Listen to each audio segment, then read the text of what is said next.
The South Korean companies at the Kaesong Industrial Complex are in a tough position right now as the standoff between the two Koreas over workers' wages continues. North Korea says it will refuse to accept any wages without a pay hike, while South Korea doesn't want the companies to yield to Pyongyang's demands. Our Kim Young-gil has more. South Korea's Kaesong business owners are stuck in a dilemma. On the one hand, they're facing the prospect of having to pay a late fee if they don't comply with the North's demand for a wage hike. But on the other hand, they face the possibility of punitive measures from the South if they do. None of the 124 South Korean companies have paid the March wages yet, which are due April 20th. North Korea has threatened to impose a late fee of 15% per month if the South Korean companies don't issue the wage payments on time. South Korea says it will not accept the North's unilateral demand for a wage hike, saying Pyongyang violated a 2004 agreement that calls for two quasi-governmental committees to set the pay rate together. Last week, the two committees met to discuss the issue but failed to reach a compromise, and the likelihood of another meeting is unclear. In addition, Seoul has warned the South Korean companies operating in the complex that they will face punitive measures if they concede to the North wage hike demands. The two Koreas have been at odds over the issue since February, when the North unilaterally decided to raise the wage level by more than 5% to roughly $74 a month starting in March for the approximately 53,000 North Korean workers in the complex. Seoul's Unification Ministry says it is still sending messages to Pyongyang asking to meet on the wage issue, but the North maintains that it's a matter for Pyongyang to decide. Kim Young-gil, Arirang News.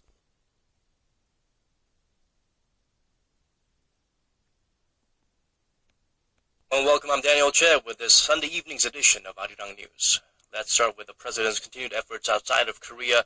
President Park Geun-hye is now in Lima, Peru, the second stop on her South America tour. Over the next 3 days, she will seek ways to spur cooperation with Peru that go beyond trade and investment. Our Choi Yu-sun sends us this report all the way from Lima. Amid much fanfare over her visit, President Park Geun-hye is scheduled to have a summit meeting with Peruvian President Ollanta Humala on Monday. Even before her arrival, local media reported on President Park's visit and the future of Seoul-Lima relations. In an interview with Peruvian daily Gestion, President Park said she recognized how far the two sides have come since implementing their FTA in 2011.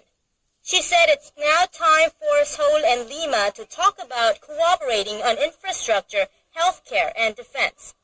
In fact, there is speculation about whether her latest visit will pave the way for Korea to export its combat aircraft, including the FA50, to Peru. Korea Aerospace Industries is currently trying to sell the FA50 to Peru. During the president's visit, a ceremony will be held to mark the first local production of a Korean trainer jet, the KT-1P. Earlier, President Park spent her final day in Colombia, offering her thanks to Colombian veterans fought in the Korean War. Colombia was the only South American country to send troops, and nearly 700 Colombians were either killed or injured in the battle. Siempre nuestra amistad existirá, crecerá y la recordarán los hijos de nuestras dos naciones. She spoke one-on-one with a veteran whom she had met 40 years ago during her father's presidency, and with another veteran who had sent a letter saying he wants to visit Korea. President Park also met with Koreans who live in Colombia, praising their support for the veterans and their families. She added that as the two countries boost cooperation, there will be more opportunities for them in Colombian society. Choi Yu-sun, Arirang News, Lima. Police in Australia have arrested 5 teenagers on charges of plotting an Islamic State-inspired terror attack. Victoria State Police say the teens were planning a major attack in Melbourne to mark the centenary next week of the Anzac landings at Gallipoli during the First World War. There have been reports that the plot included plans to kill police officers. Now, all 5 men, aged 18 and 19, were arrested on Saturday morning during raids in the suburbs of the city. Police say they seized an Islamic State flag, a machete, and a video allegedly disclosing the plot. Ceremonies are due to be held across Australia on April 25th to remember the Australian and New Zealand soldiers who fought and died for their country. Extending their first summit talks by half an hour, President Park Geun-hye and Colombian President Juan Manuel Santos talked extensively about how to strengthen and diversify their economic cooperation. A total of 18 new deals were signed on Friday.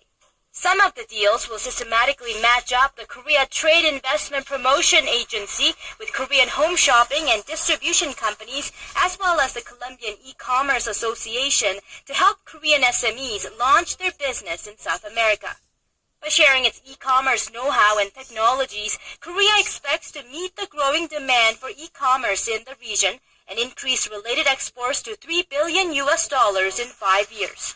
One of Bogota's modernization initiatives is a $1 billion project on electric buses. Following pilot projects with Colombia, Korea hopes to export its electric battery leasing and wireless charging systems that can reduce battery costs and charging time. Korea and Colombia have also agreed to work together in smart grid technology and railway construction and management. An implementation of their bilateral free trade pact was also something the two leaders hoped would happen soon. It's expected to increase Korean exports to Colombia by nearly $2 billion in 10 years and create more than 2,000 jobs over the same period.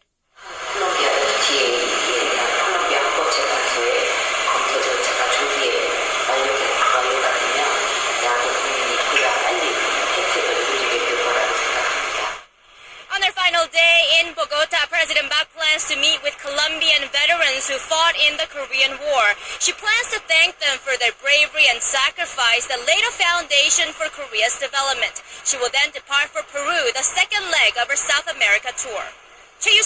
Coming up today, no progress in talks over a wage hike for North Korean workers at the Inter-Korean Kaesong Industrial Park. North Korea is set to charge South Korean firms a controversial late payment fee as a result. Arriving in Peru on the second leg of her South America tour, President Park Geun-hye vows to expand bilateral cooperation from trade into infrastructure, health and renewable energy. Plus, hundreds of people are feared to have drowned after a boat carrying up to 700 migrants capsized in the Mediterranean Sea. Stay tuned for these stories and more.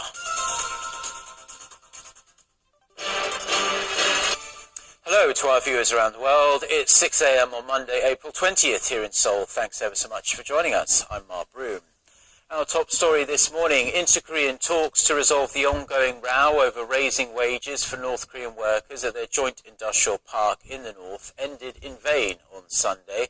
South Korean companies with operations at the complex now face the prospect of having to pay the north a controversial late payment fee from today. Ji Myung-gil reports. Prime Minister Lee Wang-gu has made his first public appearance since allegations emerged of his involvement in a bribery scandal. He attended a ceremony on Sunday to commemorate the 55th anniversary of the April 19th revolution. He called for the creation of an atmosphere for achieving a peaceful reunification and upgrading the country's image by strengthening its democracy. The event was one of many festivities around the nation on Sunday, honouring the student democracy activists who led the uprising in the 1960 that resulted in President Lee Seung-man's resignation. Now, Prime Minister Lee is accused of taking bribes from a businessman who claimed to have given money to 8 heavyweight politicians before committing suicide earlier this month. The floor leader of Korea's ruling party says the government, the presidential office and the party itself are facing a crisis. Saenuri floor leader Yoo Seung-min said Sunday that the Korean people's trust in all three is evaporating fast. He stressed that his party, along with the presidential office and the government, must strive to be honest and sincere. Yoo said he would do his best to cooperate with the opposition party in passing a series of pending livelihood bills before the end of this month's parliamentary session. The government will soon finalise its decision on whether to salvage the sunken Seoul-Ho ferry. The ruling Saenuri Party made the announcement after holding a third round of working-level discussions with the government and the presidential office on Sunday. They plan to wrap up the technical review on the salvage project as soon as possible and announce the final results before the end of this week. The government had earlier released an interim outcome of the feasibility test results, which said the physical recovery of the ferry is technically possible.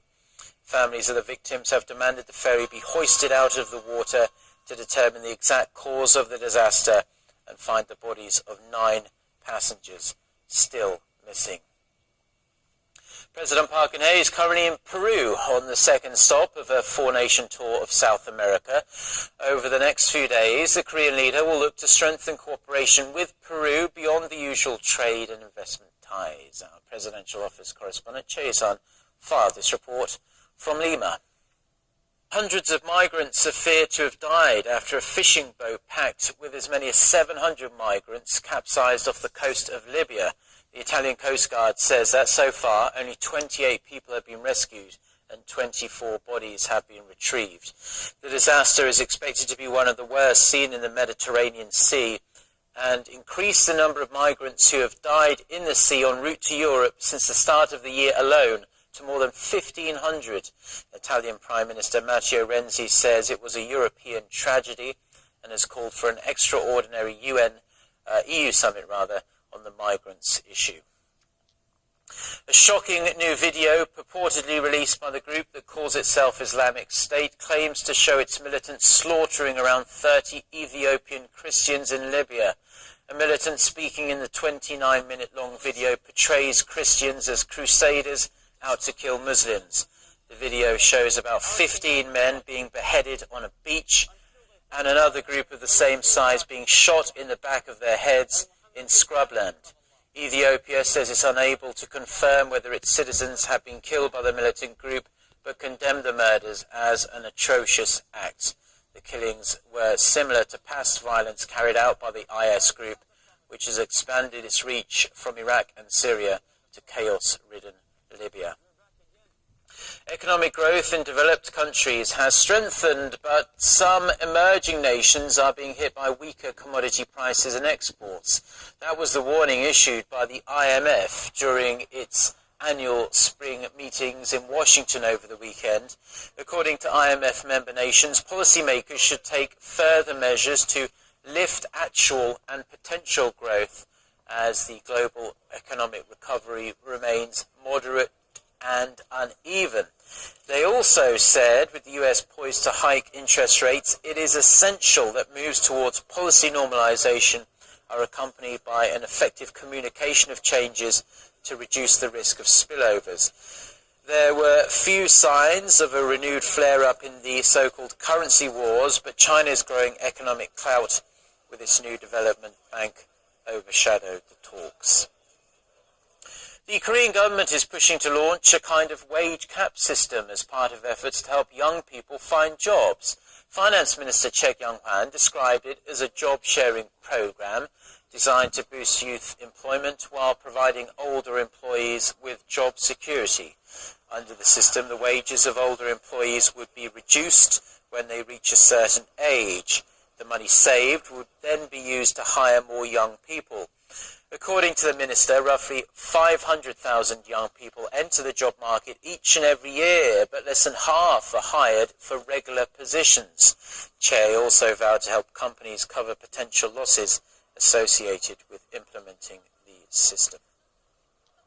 Now, slowing exports are raising alarm bells for the Korean economy that is so heavily reliant on exports for growth. The downturn has prompted the government to take measures to get exports back on track, particularly to China, Korea's biggest trading partner. Our Kim Ji-yeon reports. Korean exports slipped for a fourth straight year last year. The Korea International Trade Association says the country's exports increased a mere 4.4% in 2014. A stark contrast to the figure recorded in 2010, when exports increased 22% from the previous year. In particular, exports of petrochemical and oil products, LCD panels, and telecommunications telecommunications equipment fell in 2014.